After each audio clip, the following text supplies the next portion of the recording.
नमस्कार। चलिए एक कहानी सुनते हैं। एक ऐसे जासूस की जो अरबों किलोमीटर दूर एक ऐसी दुनिया में भेजा गया जहां कोई इंसान कभी नहीं गया। एक ऐसी दुनिया जो रहस्यों से भरी हुई थी।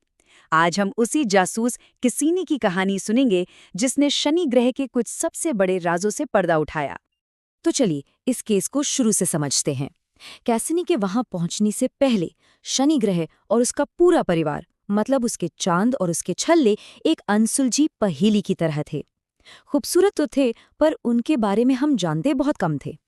और सबसे बड़ा सवाल यही था कि शनि के इन शानदार छल्लों और बर्फीले चंद्रमाओं के बीच आखिर कौन से राज छिपे हुए हैं। बस इसी एक सवाल का जवाब ढूंढने के लिए एक रोबोटिक जासूस को इस लंबे सफर पर भेजा गया। तो पेश है हमारा हीरो कैसिनी हाइगन्स स्पेसक्राफ्ट। ये कोई मामूली मशीन नहीं थी, बल्कि ये शनि के रहस्यों को उजागर करने के लिए बनाया गया उस वक्त का सबसे बेहतरीन जासूस था। अब देखिए, ये मिशन इतना बड़ा था, इतना ज्यादा एम्बिशियस था कि कोई एक देश इसे अकेले कर ही नहीं सकता था। ये एक ग्लोबल एफर्ट था जिसमें दुनिया की सबसे बड़ी स्पेस एजेंसियां जैसे अमेरिका की नासा, यूरोपियन स्पेस एजेंसी और इटली की स्पेस एजेंसी सबने मिलकर काम किया। और इसका सफर, अरे कोई छोटा मोटा सफर नहीं था ये।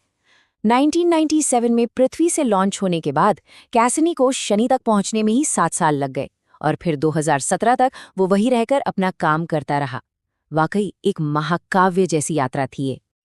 असल में कैसिनी अकेला नहीं था। यूं समझिए कि ये दो जासूसों की एक टीम थी। पहला था कैसिनी ऑर्बिटर, जो शनि के चारों ओर घूमकर ग्रह, छल्लों और बाकी चंद्रमाओं पर नजर रख रहा था। और दूसरा था हाइगन्स प्रोब, जिसका सिर्फ एक ही मिशन था, शनि के सबसे बड़े चांद टाइटन पर लैंड करना।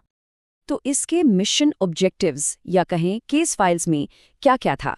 पहला, शनि के छल्लों और चंद्रमाओं की बनावट को समझना। दूसरा, टाइटन के वायुमंडल और उसकी सतह की बारीकी से जांच करना। तीसरा, ये पता लगाना कि क्या वहां जीवन के लिए सही परिस्थितियां हैं। और चौथा, शनि के मैग्नेटिक फील्ड और मौसम का विश्लेषण करना। तो अब बात करते हैं उन खुलासों की जिन्होंने सबको, मतलब सच में सबको हैरान करके रख दिया। कैसिनी ने जो खोजें की वो किसी साइंस फिक्शन कहानी से बिल्कुल कम नहीं थी।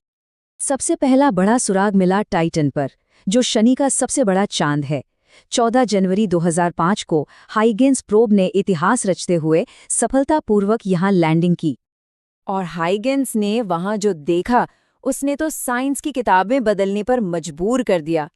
टाइटन पर झीलें थीं, लेकिन पानी की नहीं, ये झीलें थीं लिक्विड मीथेन की।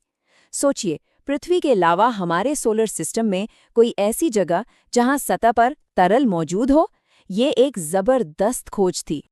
लेकिन रुकिए, कहानी अभी खत्म नहीं हुई थी। ये तो सिर्फ शुरुआत थी। कैसिनी ने शनि के एक और छोटे से चांद एनसेलेडस पर कुछ ऐसा देखा जो और भी ज्यादा चौंकाने वाला था। पानी के बड़े बड़े फव्वारे जो उसकी बर्फीली सतह से सीधे अंतरिक्ष में फूट रहे थे। ये सिर्फ पानी नहीं था, ये एक बहुत बहुत बड़ा सुराग था। इन फव्वारों का एक ही मतलब हो सकता था कि एनसेलेडस की इस मोटी बर्फीली परत के नीचे एक विशाल छिपा हुआ समंदर है, और जहां पानी है वहां जीवन की उम्मीद तो जगती ही है। और भी बहुत कुछ था। कैसिनी ने शनि के उन खूबसूरत छल्लों को इतने करीब से देखा जितना पहले कभी मुमकिन नहीं था, और उनके राज खोले।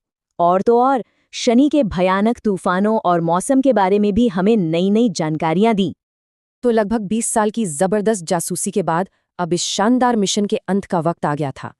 और इसका अंत भी इसकी खोजों की तरह ही बड़ा ड्रामेटिक था। 20 साल, सोचिए, पूरे 20 साल।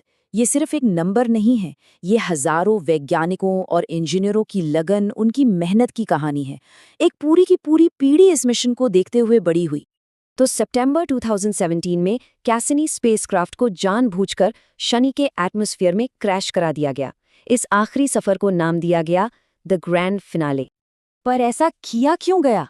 आखिर अपने सबसे कामयाब जासूस को तबाह क्यों किया गया? ये एक तरह का बलिदान था। ऐसा इसलिए किया गया ताकि पृथ्वी से गया कोई भी बैक्टीरिया या माइक्रोब शनि के चंद्रमाओं को, खासतौर पे एनसेलेडस को, गलती से भी दूषित ना कर दे। क्योंकि वहां जीवन की संभावना है। तो इसमें कोई शक ही नहीं है कि कैसिनी मानव इतिहास के सबसे कामयाब स्पेस मिशंस में से एक है। इसने सिर्फ हमारे पुराने सवालों के जवाब ही नहीं दिए, बल्कि ऐसे नए और कहीं ज्यादा दिलचस्प सवाल खड़े कर दिए जिनके बारे में हमने कभी सोचा तक नहीं था। इसे ऐसे समझिए कि आज हम शनि के बारे में जो कुछ भी जानते हैं, उसकी हर तस्वीर, हर जानकारी, लगभग सब कुछ कैसिनी की ही बदौलत है। इसने शनि को लेकर हमारी पूरी समझ को ही बदल कर रख दिया। तो कैसिनी का मिशन भले ही खत्म हो गया हो, लेकिन वो अपने पीछे एक बहुत बड़ा और शायद सबसे रोमांचक सवाल छोड़ गया है। क्या एन्सेलेडस के उस बर्फीले समंदर में कहीं जीवन छिपा हो सकता है? खैर, इस सवाल का जवाब तो हमें भविष्य के मिशंस ही देंगे।